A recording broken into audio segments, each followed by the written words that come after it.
Vamos a resolver el primer parcial de biofísica del día 1 de octubre del 2021.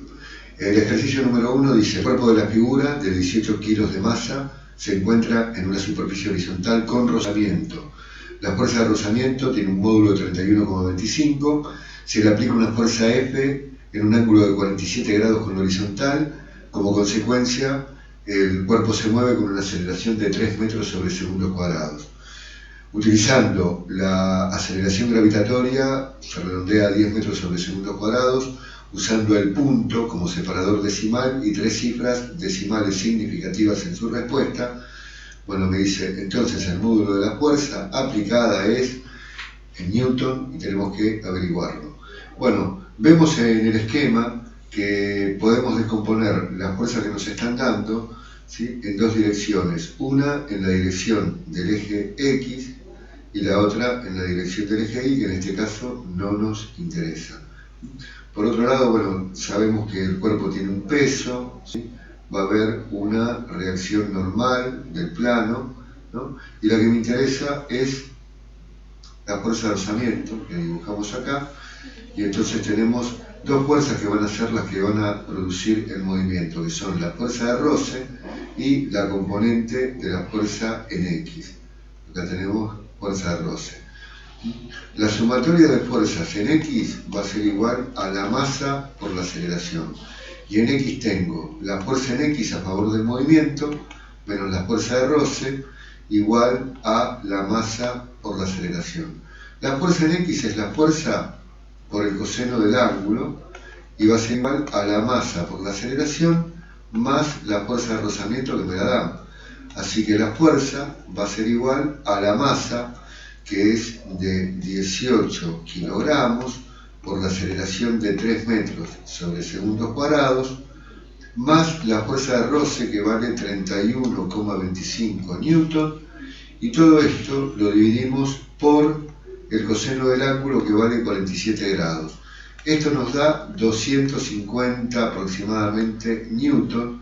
Como me piden escribir el resultado con 3 cifras decimales significativas, vamos a poner separadas por el punto en lugar de la coma, 250.000 newton, y esa es la respuesta que tenemos que anotar. Solamente el número, la unidad está puesta ahí en el cuadradito. O sea, eso es lo que vamos a colocar acá.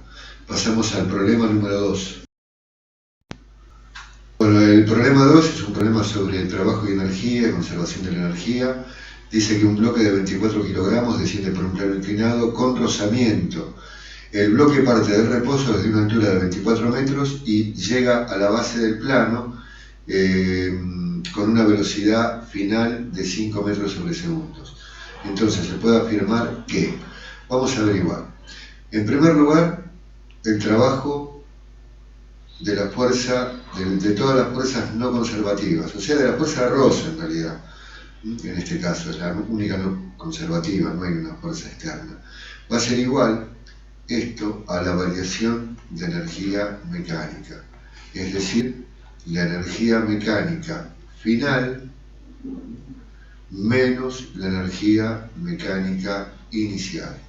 Bueno, esto sería así, sería la energía mecánica final. Al final tengo solo velocidad, no tengo altura, tengo solamente energía cinética, un medio de la masa por la velocidad final al cuadrado. Y al principio, como partió del reposo, no había velocidad, solamente tengo altura, es decir, solo energía potencial, masa por gravedad por altura inicial. Entonces hacemos la mitad de la masa, que es de 24 kilogramos, y la velocidad al cuadrado sería 5 al cuadrado, 25 metros cuadrados sobre segundos cuadrados, menos la masa de 24 kilos por la aceleración, que la redondeamos en 10 metros sobre segundos cuadrados, por la altura, que sería de 24 metros. Esto nos va a dar 300 joules menos 5.760 joules, y serían menos 5.460 joules Este va a ser el trabajo entonces de la fuerza no conservativa, podemos decir el trabajo de la fuerza de roce directamente. Bueno, vamos a hacer una cosa, vamos a anotarlo acá para después ver las opciones que nos dan. Esto ya lo calculamos. Vamos a poner entonces que el trabajo de la fuerza no conservativa es menos 5.460 joules. Bien, ahora vamos a calcular el trabajo de la fuerza peso, que sería la menos variación de energía potencial, es decir, la masa por la gravedad por la altura final menos la altura inicial. Pero la altura final vale 0. Entonces vamos a tener, acá dije menos pero no lo puse, vamos a corregir acá, dijimos que es entonces menos la masa, que vale 24 kilogramos por 10 metros sobre segundos cuadrados por menos 24 metros. Y esto me da menos por menos más 5.760 joules, positivo, porque siempre que tenga un descenso el peso realiza un trabajo positivo. Bueno, también vamos a anotar solo el resultado, 5.760 joules, que es el trabajo del peso, 5.760 joules. Y ahora vamos a calcular el trabajo de la fuerza resultante, que es la fuerza que lo hace mover hacia abajo. El trabajo de la fuerza resultante es igual a la variación de energía cinética. Entonces, esto va a ser igual a 1/2 de la masa por la velocidad final menos al cuadrado menos la velocidad inicial al cuadrado. La velocidad inicial es 0, así que me va a quedar 1/2 de la masa de 24 kilogramos por el cuadrado de la velocidad, que es 25 metros sobre segundos cuadrados, y esto nos da 300 joules, ¿sí? Bueno, anotamos entonces el resultado, acá 300 joules, y ahora vamos a ver las opciones, a ver cuál es la correcta. Tenemos por un lado trabajo de la fuerza de roce, fuerza no conservativa, trabajo del peso y trabajo de la resultante. La primera dice que el trabajo de la fuerza peso es nulo. No, lo acabamos de calcular y vimos que no es nulo. El trabajo de la fuerza peso, negativo, menos 5.000, está mal, porque en un descenso el trabajo del peso siempre es positivo. El trabajo de la resultante es nulo, ¿no? Ya vimos que vale 300 joules. El trabajo de la resultante vale 6.060, correcto, vale 300. El trabajo del peso nuevamente me da un valor negativo y aparte está incorrecto. Y el trabajo de la fuerza resultante sobre el bloque es 300 joules. Esa es la opción correcta, es la que marcamos. Y vamos a la pregunta número 3. Bueno, la 3 dice que dos soluciones diluidas de cloruro de sodio de diferente concentración están separadas por una membrana semipermeable.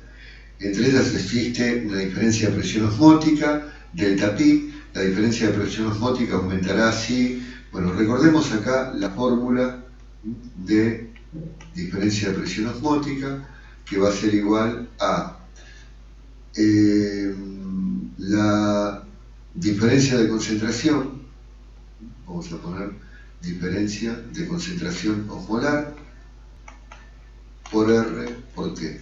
Entonces, para que aumente, ¿sí? R es una constante, una de dos: o aumento la temperatura o aumento la diferencia de concentraciones. Para eso, para aumentar la diferencia de concentración, tendría que agregar soluto en la solución más concentrada o solvente en la más diluida, o aumentar la temperatura, como dijimos. Entonces vamos viendo, dice, se agrega soluto a la de menor concentración. No, porque eso disminuye la diferencia de concentraciones, así que esta es incorrecta. Se agrega la misma cantidad de solvente en ambas soluciones, tampoco, porque van a variar en forma proporcional. Se agrega solvente a la solución de menos concentración. Esa es correcta. Si le agrego solvente, agua, pongamos, a la solución más diluida, la diferencia de concentración aumenta y aumenta la diferencia de presión osmótica. Leamos igual las otras. Se agrega soluto a la de menor concentración y se agrega solvente a la de mayor concentración. No, habría que ver las cantidades, o sea, ya de por sí, si estoy agregando soluto, estoy aumentando la concentración de la más diluida, y al agregar solvente a la otra, estoy disminuyendo la concentración. Habría que ver las proporciones, ¿no? Pero en general esta no tiene demasiado sentido. Si agrega solvente a la de mayor concentración, no, porque si ahí disminuye la diferencia de concentraciones, porque estoy diluyendo la más concentrada. Si disminuye la temperatura, no, deberíamos aumentar la temperatura para que aumente la diferencia de presión osmótica. Así que nos quedaríamos con la tercera opción, si agrega solvente a la solución menos concentrada. Pasamos al siguiente. Bueno, el problema siguiente dice, desde la terraza, que se encuentra a una altura de 28,5 metros respecto a la superficie de la Tierra, se lanza verticalmente hacia arriba una pelota con una velocidad de 10 metros sobre segundos. Bueno, dice, utilizando el punto como separador decimal y 3 cifras decimales significativas, alcanza una altura máxima de metros respecto a la superficie de la Tierra. Bueno, para averiguar la altura máxima, podemos utilizar esta ecuación.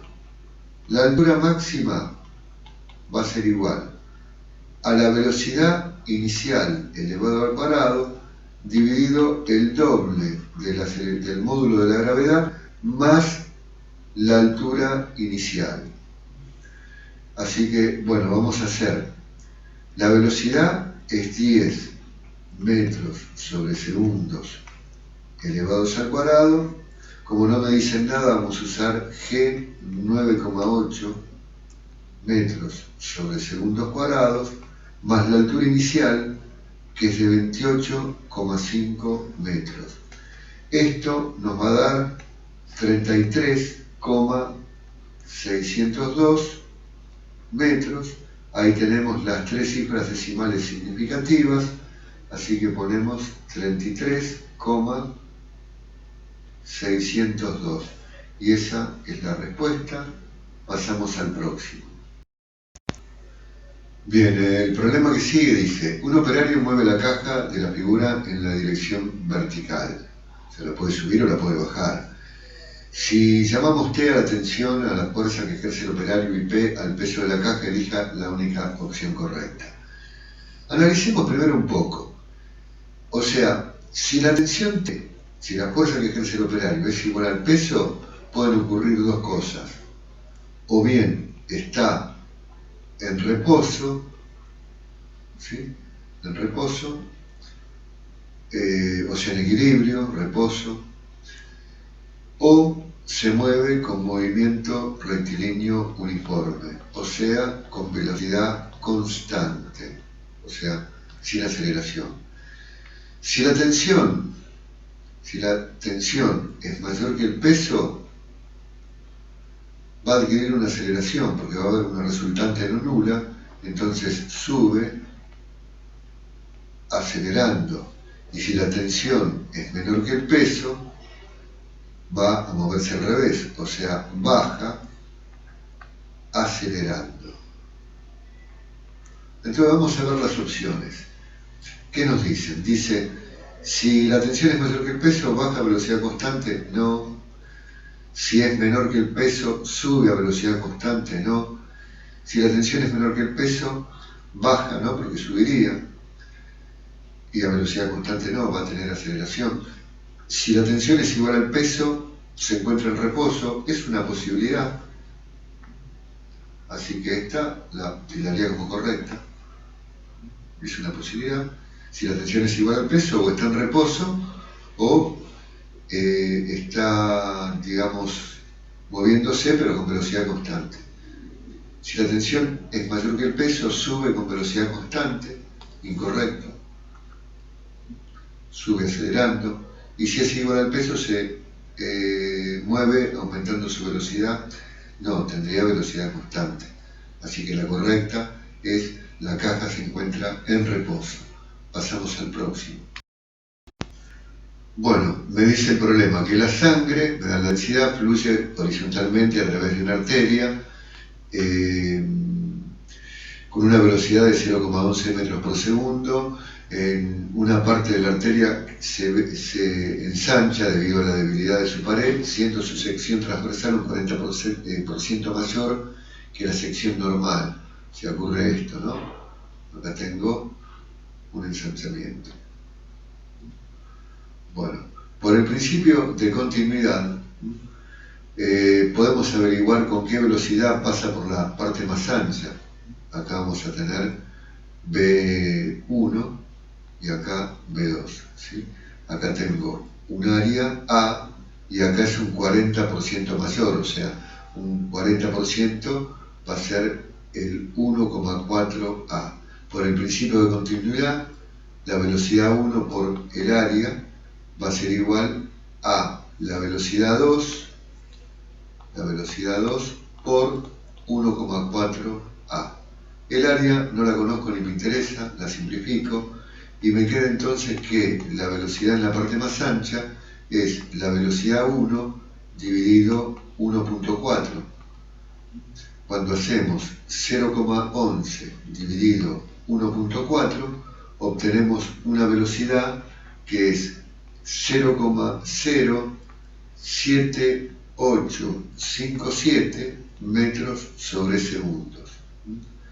Bueno, y ahora vamos a calcular, como es horizontal, no hay cambios de altura, por lo tanto, acá la diferencia de presión va a ser igual a 1/2 de la densidad por la velocidad 1 al cuadrado menos la velocidad 2 al cuadrado. Entonces vamos a tener 1/2 de, vamos a convertirlo, lo multiplicamos por 1000 para tenerlo en kilogramos sobre metros cúbicos, 1056 kilogramos sobre metro cúbico, por, acá vamos a tener 0,11 al cuadrado menos lo que calculamos antes, 0,07857 al cuadrado. Esto va a estar todo al elevar al cuadrado en metros cuadrados sobre segundos cuadrados, y esto hacemos todo el cálculo y me da 3,129 pascales, ¿sí? Bueno, y esa sería la respuesta. Cuando lo anotamos acá, tenemos las 3 cifras decimales significativas, pero ponemos 3 puntos, como me piden ahí en el enunciado, 129, y acá finaliza el problema 6. Pasamos al 7. Bueno, en este problema me dicen, se aplica una fuerza F de 56 newton formando un ángulo de 37 grados, me da como dato el coseno de 37, con la horizontal a una caja que tiene 12 kilogramos para que se desplace por una superficie como muestra la figura.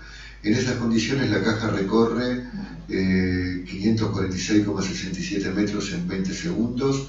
Si actúa una fuerza de rozamiento de 18 newton, la potencia desarrollada por la fuerza resultante tendrá aproximadamente un valor de... Bueno, acá vamos a calcular la fuerza resultante, que va a ser la componente de la fuerza en X, ¿sí?, menos la fuerza de rozamiento. O sea que va a ser la fuerza por el coseno del ángulo menos la fuerza de roce. Esto nos da una fuerza de resultante que va a ser la fuerza 56 newton por el coseno del ángulo, que me dicen ahí que vale 0,8, menos la fuerza de roce, que vale 18 newton, y esto nos va a dar 26,8 newton, es la fuerza resultante. El trabajo de esa fuerza resultante es igual a la fuerza por el desplazamiento, así que multiplicamos 26,8 newton por la distancia recorrida, que es 546,67 metros, para obtener un trabajo que sería de 14.650,756 joules. Este es el trabajo de la fuerza resultante. La potencia desarrollada va a ser el trabajo dividido por el tiempo, que es de 20 segundos. Si hacemos 14.650,756 joules dividido por 20 segundos, obtenemos 732,53 watts. Como vemos, la opción correcta es la última, 732,53 watts. Pasamos a la pregunta número 8. Bueno, el problema dice que en un sistema de cañerías un tubo tiene un radio RU y una longitud L. Debido a la diferencia de presión delta P, circula por él un fluido viscoso con un caudal Q. Ese tubo se reemplaza por un conjunto de 5 en paralelo, todos iguales y de igual longitud al original, que estará sometido a la misma diferencia de presión y de manera que no se altere el caudal total que fluye por el conjunto. Así que si voy a tener la misma diferencia de presión y el mismo caudal, voy a tener también la misma resistencia hidrodinámica. O sea que la resistencia original R va a ser igual a la resistencia final. Y acá voy a tener que la resistencia R inicial va a ser igual a 1 sobre R más 1 sobre R, porque están todos conectados en paralelo, 1 sobre R más 1 sobre R a la menos 1. Esto significa que la resistencia inicial es igual a 5 sobre R a la menos 1, entonces la resistencia inicial es R sobre 5. ¿Sí? Vamos a poner, entonces, la resistencia inicial se calcula como 8 por el coeficiente de viscosidad, por la longitud, sobre pi, por el radio, que es RU, me nombran ahí, elevado a la cuarta. Y acá voy a tener 8 por el coeficiente de viscosidad, por la longitud, que es la misma, sobre pi. Bueno, acá me va a quedar un 5 por pi, por el nuevo radio, R, elevado a la cuarta, pero este no lo conozco. Bueno, puedo eliminar todo. Esto se simplifica, queda 1, eliminamos pi, y nos quedaría entonces que si multiplicamos cruzado, nos va a quedar 1 por 5 R a la cuarta, igual a RU, que es la que tengo que tomar como si fuera un dato, también elevada a la cuarta. Cuidado, primero tenemos que pasar el 5. Entonces me va a quedar R a la cuarta igual a RU a la cuarta dividido 5.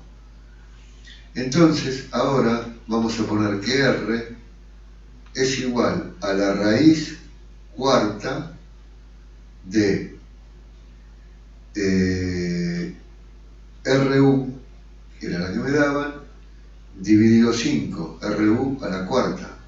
Bueno, entonces, acá me va a quedar RU, sale de la raíz, porque está elevado a la cuarta, pero me queda la RU y abajo queda la raíz cuarta de 5.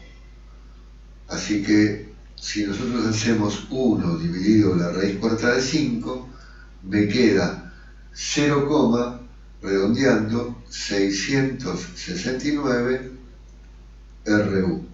Y esta va a ser la respuesta que vamos a anotar, 0.669, ya que tenemos que utilizar.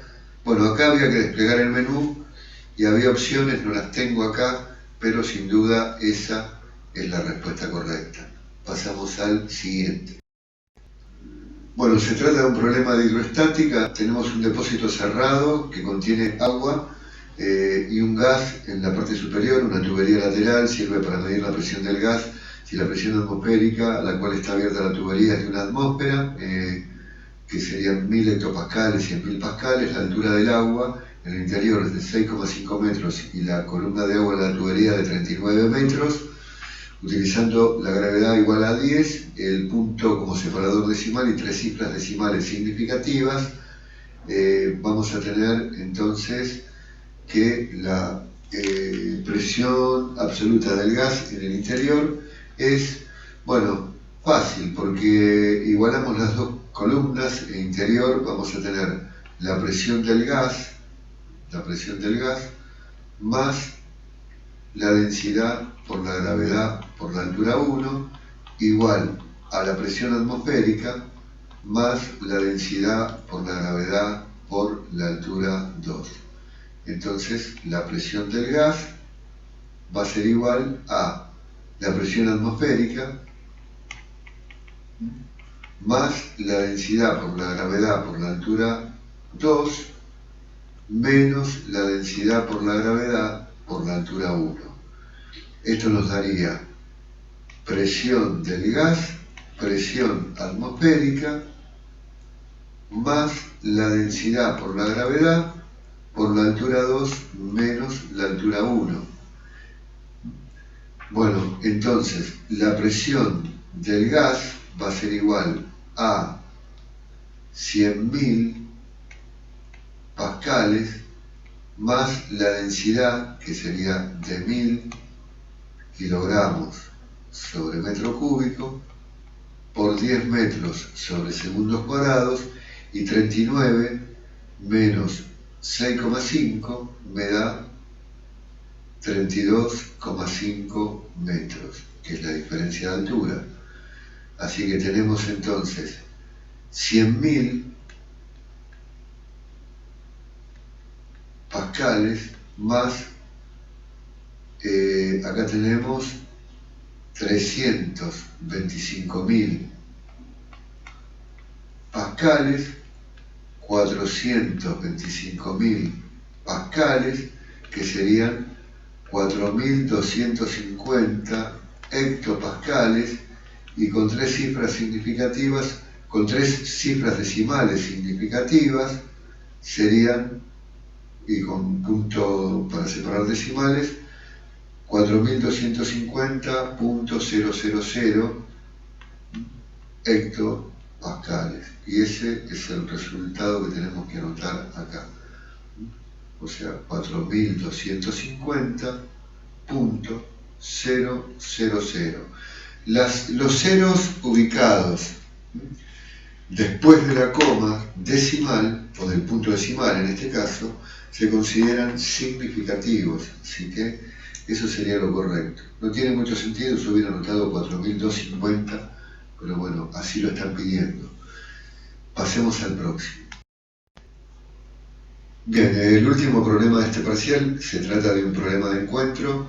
Tengo dos móviles, el móvil A y el móvil B.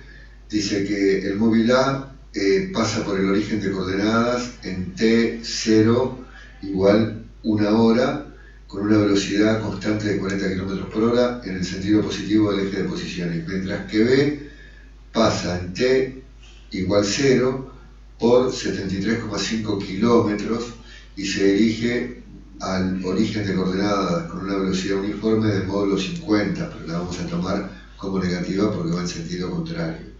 Entonces vamos a escribir las ecuaciones horarias, los dos tienen movimiento rectilíneo uniforme. La posición de A va a ser su posición inicial, que es el origen, más la velocidad, que es de 40 kilómetros por hora, por t menos el tiempo inicial, que es 1 hora. O sea que me queda 40 kilómetros por hora por tiempo menos 40 kilómetros. Esta es la posición de A.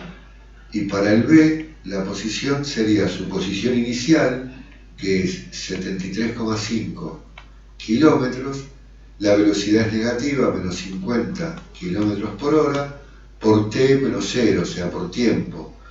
Ahora igualamos las dos ecuaciones horarias. Vamos a poner 40, vamos a sacar las unidades porque son todas correctas para resolver más fácilmente las ecuaciones. 40 t menos 40 igual a 73,5 menos 50t. 40t más 50t, 73,5 más 40. O sea que 90t va a ser igual a 113,5 y el tiempo va a ser 113,5 dividido 90 y esto me va a quedar en horas y sería equivalente a 1,261 horas. Entonces, ya teniendo el tiempo del encuentro, la posición, reemplazo en cualquiera de las ecuaciones horarias, voy a usar la de A, la posición del encuentro, ese es el tiempo del encuentro, ¿no? Va a ser 40, 40 por el tiempo, menos 40, o sea que vamos a hacer 40 por 1,261 menos 40 y esto nos va a dar finalmente 10,444 kilómetros. Ahí tenemos las tres cifras significativas, así que ponemos acá 10,444, ¿sí? La unidad. Bueno, finaliza acá este primer parcial de biofísica del día 1 de octubre del 2021, correspondiente al segundo cuatrimestre. Bueno, nos vemos en próximos videos con más parciales y finales de química, física, matemáticas, análisis matemático. Si alguno tiene alguna consulta o quiere enviar, digamos, algún problema o algún final para que resolvamos, puede hacerlo contactando con el canal, vía mail o a través del WhatsApp. Gracias y hasta el próximo video.